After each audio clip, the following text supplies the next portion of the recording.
नमस्कार। Byju's exam prep IAS Hindi में आपका स्वागत है। प्रस्तुत है दैनिक समाचार विश्लेषण। सत्र को प्रारंभ करने से पूर्व एक महत्वपूर्ण उद्घोषणा। बायजूस एग्जाम प्रेप आईएएस के द्वारा 2023 की यूपीएससी प्रारंभिक परीक्षा को ध्यान में रखते हुए जिस टेस्ट सीरीज को प्रारंभ किया गया है, उसका अगला सेक्शनल टेस्ट जो भूगोल विषय से संबंधित होगा, कल यानी रविवार 27 नवंबर को सुबह 9:30 बजे से आयोजित किया जाएगा। जो भी विद्यार्थी इस टेस्ट सीरीज में नामांकित हैं, वे इस टेस्ट को ऑनलाइन अथवा उनके द्वारा चुने गए ऑफलाइन सेंटर्स पर जाकर दे सकते हैं। अतः आपसे अपेक्षा है कि आप टेस्ट की पूरी तैयारी करें और पूर्ण गंभीरता के साथ इस टेस्ट को दें। सत्र के विषय आपके समक्ष हैं। आज के सत्र में हम चर्चा करेंगे मनरेगा प्रभावकारिता हेतु पैनल, कार्य संबंधित वीजा व भारत यूके संबंध, वंदे भारत ट्रेनों का निर्यात, भारत रूस परमाणु व रक्षा सहयोग तथा केंद्र राज्य बजट पूर्व परामर्श बैठक पर।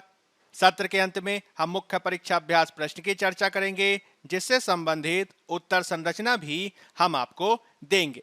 तो चलिए शुरू करते हैं। पहला आलेख आपके समक्ष है। इसे पेज नंबर 1 से लिया गया है और इसका संबंध जीएस पेपर 2 में गवर्नेंस से है। इसे आप जीएस पेपर 3 में अर्थव्यवस्था से भी जोड़कर देख सकते हैं। हम इस पे बात करने जा रहे हैं मनरेगा प्रभावकारिता हेतु पैनल पर। हाल ही में केंद्र सरकार ने महात्मा गांधी राष्ट्रीय ग्रामीण रोजगार गारंटी अधिनियम यानी मनरेगा योजना के कार्यान्वयन की समीक्षा करने के लिए एक समिति का गठन किया है, जो विशेष रूप से गरीबी उन्मूलन उपकरण के रूप में कार्यक्रम की प्रभावकारिता का आकलन करने के लिए गठित की गई है। इस समिति की अध्यक्षता अमरजीत सिन्हा के द्वारा की जाएगी, जो पूर्व ग्रामीण विकास सचिव हैं, और इस समिति को अपना सुझाव देने के लिए 3 महीने का समय दिया गया है। सिन्हा समिति को मनरेगा कार्य की मांग और व्यय के रुझान, अंतरराज्य विविधताओं और कार्य की संरचना के पीछे के विभिन्न कारकों का अध्ययन करने का काम सौंपा गया है। यह समिति सुझाव देगी कि मनरेगा को और अधिक प्रभावी बनाने के लिए किस प्रकार के फोकस की आवश्यकता है और साथ ही साथ इससे संबंधित शासन संरचनाओं में किस प्रकार के परिवर्तन किए जाने चाहिए। समिति इस तर्क पर भी गौर करेगी कि योजना के पहली बार से शुरू किए जाने के बाद से जो काम उपलब्ध कराने की लागत है, वह भी किस प्रकार से बढ़ गई है। समिति को इसमें विविध कारणों की समीक्षा करनी होगी और इसमें गरीब क्षेत्रों पर अधिक ध्यान देने के तरीकों की भी सिफारिश करनी होगी। विशेषज्ञों का इस संदर्भ में मानना है कि यह एक प्रकार की ओपन एंडेड योजना है और इस प्रकार की ओपन एंडेड योजना हमेशा तीव्र प्रकार के विरोधाभासों को दर्शाती है। जैसे कि बिहार में गरीबी की व्यापकता देखी जाती है, इसके बावजूद वहां पर पर्याप्त काम पैदा नहीं किया गया है। वहीं दूसरी ओर हमारे समक्ष केरल का उदाहरण है, जो आर्थिक रूप से बेहतर राज्य है लेकिन संपत्ति निर्माण के लिए मनरेगा का व्यापक उपयोग कर रहा है। हमें निश्चित ही बिहार को मनरेगा में अधिक धन आवंटन की आवश्यकता है और केरल को भी आवश्यकता के अनुसार धन आवंटित करना होगा।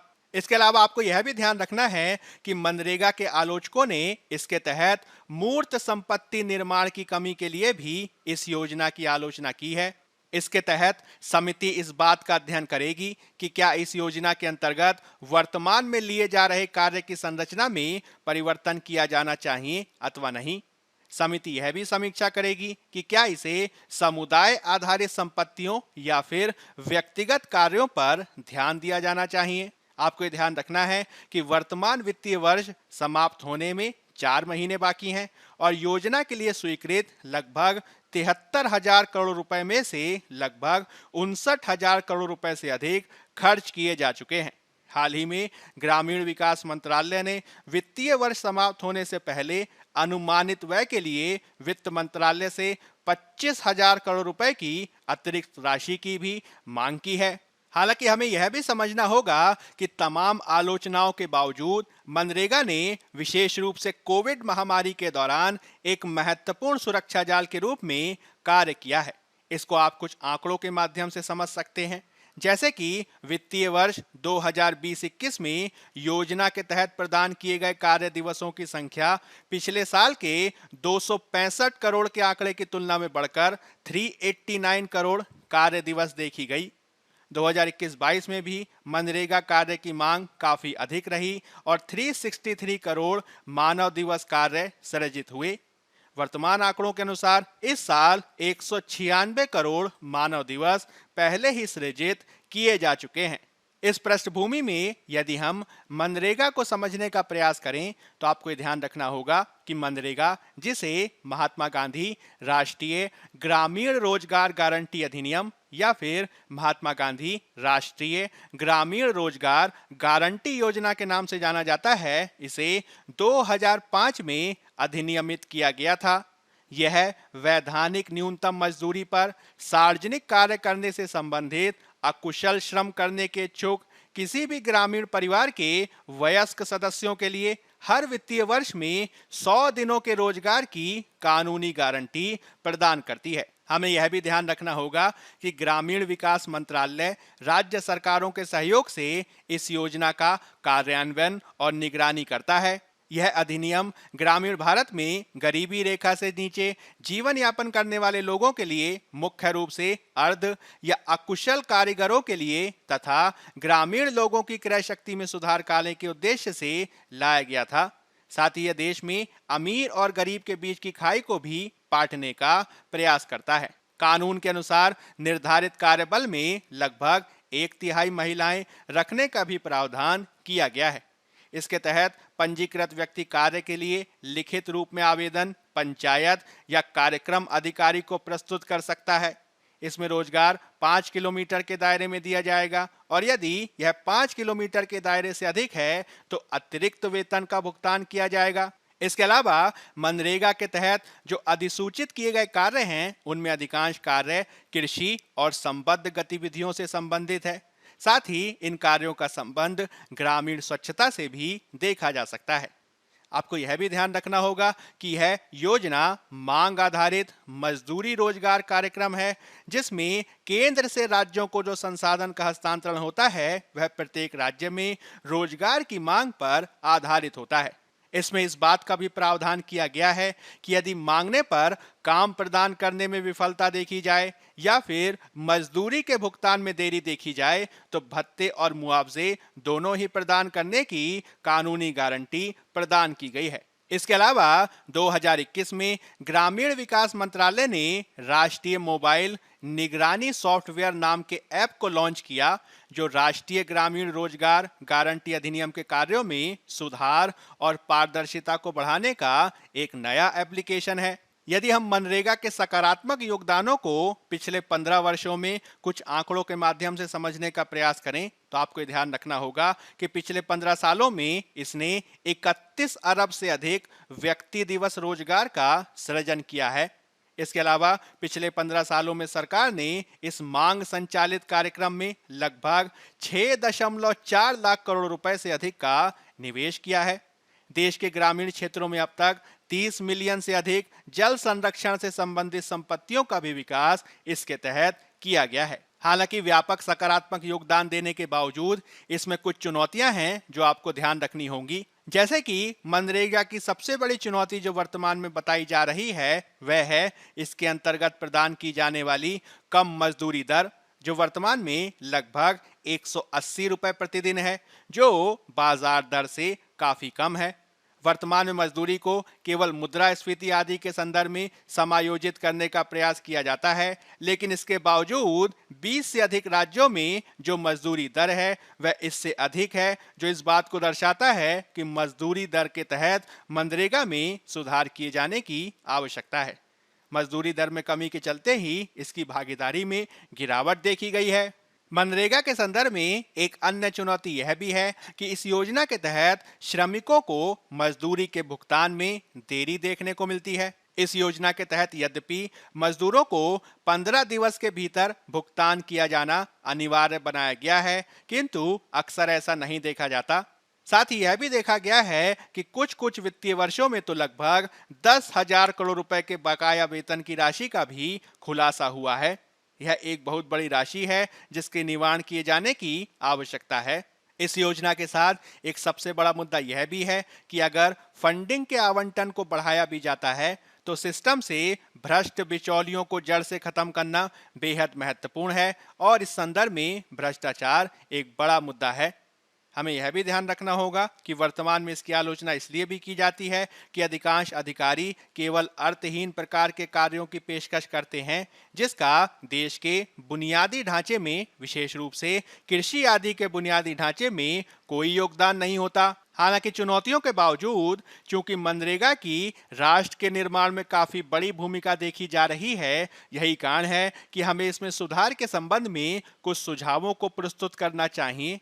जैसे कि हम ये बता सकते हैं कि हमें इसमें सुधारों के संदर्भ में यह किया जा सकता है कि इसे सालाना रूप से संशोधित किया जाए और वेतन भोगी श्रमिकों को उनकी खपत की जरूरतों के आधार पर पर्याप्त रूप से मुआवजा दिया जाए, जो एक बेहतर तरीका हो सकता है। इसके अलावा संसाधनों के कुशल आवंटन प्रबंधन की आवश्यकता है, भ्रष्टाचार से निपटने की आवश्यकता है और देर से भुगतान के मुद्दे को कम करने के लिए टेक्नोलॉजी आदि का लाभ उठाया जा सकता है। यदि इस प्रकार के संशोधनों को शामिल किया जाए तो मनरेगा को और बेहतर योजना बना सकते हैं। अब हम बात कर लेते हैं पेज नंबर 10 में दिए गए एक अन्य आलेख की, जिसका संबंध जीएस पेपर 2 में आईआर से है। मुख्य रूप से हम इसमें बात करेंगे कार्य संबंधित वीजा तथा भारत यूके संबंध पर। हाल ही में ब्रिटिश सरकार की एक घोषणा में यह कहा गया कि सितंबर 2022 को समाप्त होने वाले वर्ष के लिए यूनाइटेड किंगडम के द्वारा दिए गए कुल कार्य संबंधित वीजा में भारतीय नागरिकों की सबसे बड़ी संख्या यानी 39% प्राप्त हुई है। आंकड़ों के अनुसार यूके के द्वारा जारी किए गए कुल 1,45,258 कार्य संबंधी वीजाओं में से भारतीयों को लगभग 56,042 कार्य वीजा प्राप्त हुए हैं, जो 2019 में महामारी के पहले के आंकड़े की तुलना में लगभग 90% ज्यादा हैं। भारत के अलावा फिलीपींस, नाइजीरिया, संयुक्त राज्य अमेरिका भी वर्क वीजा मांगने वाले अन्य शीर्ष वीजा चाहने वाले देशों में शामिल हैं। आपको यह भी ध्यान रखना होगा कि कार्य वीजा की मांग में तेज वृद्धि को महामारी के बाद की रिकवरी के रूप में देखा जा रहा है, जो दुनिया भर की अधिकांश प्रमुख अर्थव्यवस्थाओं में देखी गई हैं। वीजा के संदर्भ में ही आपको skilled worker visa, skilled worker health and care visa और छात्र वीजा के भी कुछ आंकड़े ध्यान रखने हैं। जैसे कि यूके से स्किल्ड वर्कर वीजा प्राप्त करने वाले शीर्ष 3 देशों में भारत के लोग भी शामिल हैं। आंकड़ों के अनुसार इस अवधि में भारतीयों को लगभग 33% स्किल्ड वर्कर वीजा मिले, जबकि अमेरिकी नागरिकों को 6% और दक्षिण अफ्रीकी नागरिकों को 4% वीजा मिले। यदि हम इसमें बात करें skilled worker health and care visa के संदर्भ में, तो इसमें भी भारतीय शीर्ष पर रहे, जिन्हें इस श्रेणी के तहत प्रदान किए गए कुल वीजा में से 36% वीजा प्राप्त हुए हैं। इस अवधि के दौरान छात्र वीजा भी बड़े पैमाने पर जारी किए गए हैं, जिसमें यूके ने भारतीय नागरिकों को लगभग 1,27,000 से अधिक छात्र वीजा प्रदान किए गए, जो 2019 में दिए गए वीजा की तुलना में 90,000 से अधिक की वृद्धि को दर्शाता है। आपको यह भी ध्यान रखना है कि अतीत में लंबित वीजा आवेदन के मुद्दे ने भारत से ब्रिटेन में लोगों के प्रवाह को प्रभावित किया था। हालांकि अब जल्द ही इसमें सुधार होने की उम्मीद देखी जा रही है। इस पृष्ठभूमि में यदि हम भारत यूके संबंधों में कुछ नवीन घटनाक्रमों की बात करें, तो आपको ये ध्यान रखना होगा कि यूक्रेन संकट से उत्पन्न चुनौती के बावजूद भारत और यूके के जो संबंध हैं वह सकारात्मक दिशा में जाते हुए दिखाई दिए हैं, जिसके उदाहरण 2021 में व्यापक रणनीति साझेदारी के रूप में देखा जा सकता है।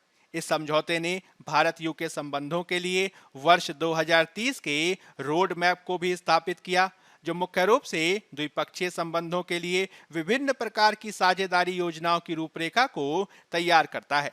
दोनों देशों के द्वारा रक्षा संबंधी व्यापार, साइबर सुरक्षा और रक्षा सहयोग को भी गहरा करने पर विचार किया गया है। इसके अलावा भारत और यूके में ऑनलाइन अवसंरचना की सुरक्षा के लिए एक नवीन प्रकार के संयुक्त साइबर सुरक्षा कार्यक्रम की भी घोषणा की जानी है। भारत और यूके की पहली स्ट्रेटेजिक टेक डायलॉग आयोजित करने की भी योजना है, जो उभरती प्रौद्योगिकियों पर एक मंत्री स्तरीय सम्मेलन है। इसके अतिरिक्त यूके और भारत सामुद्रिक क्षेत्र में अपने सहयोग को मजबूत करने के लिए सहमत हुए हैं, क्योंकि यूके भारत की इंडो पैसिफिक ओशन इनिशिएटिव में शामिल होगा और दक्षिण पूर्व एशिया आदि में समुद्री सुरक्षा मुद्दों पर एक महत्वपूर्ण साझेदार बन जाएगा। इसके अलावा जनवरी 2022 में भारत और यूके ने भारत यूके मुक्त व्यापार समझौते के लिए अपने पहले दौर की बातचीत का भी समापन किया। वार्ता ने दुनिया की 5वीं सबसे बड़ी अर्थव्यवस्था यानी यूके और छठी अर्थव्यवस्था यानी भारत के मध्य एक व्यापक सौदे के संदर्भ में महत्वाकांक्षा को दर्शाया है। हमें इसके संदर्भ में यूके और भारत के व्यापार के कुछ आंकड़ों को भी ध्यान देना होगा, जैसे कि वित्त वर्ष 2021-22 के दौरान लगभग 31 बिलियन डॉलर से अधिक के निवेश के साथ यूके भारत में छठा सबसे बड़ा निवेशक है। ये भारत में कुल प्रत्यक्ष विदेशी निवेश यानी एफडीआई का लगभग 5.4% है। इसके अलावा वित्त वर्ष 2022 में यूके के साथ वस्तुओं और सेवाओं में भारत का व्यापार 31 बिलियन अमेरिकी डॉलर से अधिक देखा गया, जो 2019 में 19.5 बिलियन अमेरिकी डॉलर से काफी अधिक है। इसके अतिरिक्त भारत में लगभग 618 यूके की कंपनियों की पहचान की गई हैं, जो एक साथ लगभग 4.5 लाख से अधिक लोगों को रोजगार प्रदान करती है और इनका कुल कारोबार 3600 बिलियन रुपए से अधिक देखा गया है। इस प्रकार भारत यूके संबंधों में हाल में काफी सकारात्मक परिदृश्य देखे गए हैं और भारत को ये उम्मीद है कि यूनाइटेड किंगडम के यूरोपियन यूनियन से निकलने के बाद यानी ब्रेग्जिट के बाद भारत ब्रिटेन के साथ अपने संबंधों को बेहतर बनाने में और सकारात्मक कदमों को उठाएगा। अब हम बात कर लेते हैं पेज नंबर 10 में दिए गए एक अन्य आलेख की, जिसका संबंध जीएस पेपर 3 में अर्थव्यवस्था से है। इसमें हम बात करेंगे वंदे भारत ट्रेनों के निर्यात पर। हाल ही में रेलवे के एक वरिष्ठ अधिकारी के अनुसार रेल मंत्रालय 2025-26 तक स्वदेशी रूप से निर्मित वंदे भारत ट्रेनों का निर्यात शुरू करने के लिए एक रोड मैप को तैयार कर रहा है। इसके तहत मंत्रालय इन ट्रेनों का उत्पादन बढ़ाने के साथ साथ स्लीपर कोचों के साथ नए संस्करण पेश करने के लिए भी काम कर रहा है। इसके अतिरिक्त रेलवे मानक गेज पटरियों का निर्माण कर रहा है, जिसका उपयोग भारत के बाहर के रेलवे क्षेत्रों में किया जाता है।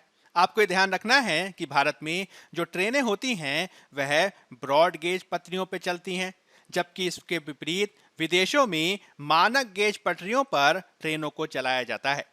यही कारण है कि भारत वंदे भारत ट्रेनों का परीक्षण इस प्रकार के मानक गेज पटरियों पर कर रहा है और इसके लिए राजस्थान में इन पटरियों का निर्माण भी किया गया है, जो 2024 तक तैयार हो जाएगा और इसके माध्यम से भारत वंदे भारत ट्रेन का बेहतर प्रकार से परीक्षण कर सकेगा। भारत सरकार की यह भी योजना है कि इस ट्रेन का स्लीपर संस्करण तैयार किया जा सके ताकि इससे और लाभ उठाया जाए। इसके अतिरिक्त रेलवे वैश्विक कंपनियों के साथ मिलकर 2025-26 तक टिल्टिंग ट्रेन को विकसित करने के लिए काम कर रहा है, जो बिना धीमी हुए घुमावदार पटरियों पर चल सकती हैं। यदि इस पृष्ठभूमि में हम वंदे भारत ट्रेन को समझने का प्रयास करें तो आपको ये ध्यान रखना है कि वंदे भारत ट्रेन स्वदेशी रूप से डिजाइन की गई और निर्मित की गई सेमी हाई स्पीड स्वचालित ट्रेन है, जिसे गति और यात्री सुविधा के मामले में राजधानी ट्रेनों की शुरुआत के बाद भारतीय रेलवे के अगले कदम के रूप में देखा जाता है। पहली वंदे भारत ट्रेन का निर्माण इंटीग्रल कोच फैक्ट्री चेन्नई के द्वारा मेक इन इंडिया कार्यक्रम के तहत किया गया था और इसमें जो लागत लगी थी वह लगी थी लगभग 100 करोड़ रुपए। आपको ये ध्यान रखना है कि वंदे भारत ट्रेन अलग प्रकार के लोकोमोटिव इंजन के द्वारा संचालित पारंपरिक ट्रेनों की तुलना में ट्रेन सेट तकनीक के अनुकूलन का भारत का पहला प्रयास था। हालांकि ट्रेन सेट तकनीक एक जटिल प्रक्रिया है, लेकिन इसे बनाए रखना आसान है। यह कम ऊर्जा खपत करती है और ट्रेन संचालन में भी ये ज्यादा बेहतर है। इस प्रकार से विकास के चरण के दौरान वंदे भारत ट्रेन बिना किसी लोकोमोटिव इंजन के संचालित होती है। यह एक प्रणोदन प्रणाली पर आधारित है, जिसे डिस्ट्रीब्यूटेड ट्रैक्शन पावर टेक्नोलॉजी कहा जाता है, जिसके द्वारा ट्रेन सेट संचालित होता है। यह ट्रेन तेज त्वरण के कारण अधिकतम 160 किलोमीटर प्रति घंटे की गति प्राप्त कर सकती है, जिससे यात्रा का समय 25% से 45% तक कम हो जाता है। इसमें बेहतर ऊर्जा दक्षता के लिए ब्रेकिंग सिस्टम भी है, जिससे यह लागत, ऊर्जा और पर्यावरण के अनुकूल है। इसके अलावा हाल ही में भारत सरकार के द्वारा वंदे भारत 2.0 का भी संचालन प्रारंभ किया गया है। यह ट्रेन बेहतरीन और विमान यात्रा के समान अनुभव को प्रदान करती है। यह उन्नत, अति आधुनिक सुरक्षा सुविधाओं से लैस है, जिसमें स्वदेशी रूप से विकसित की गई ट्रेन टक्कर रोधी प्रणाली कवच आदि को शामिल किया गया है।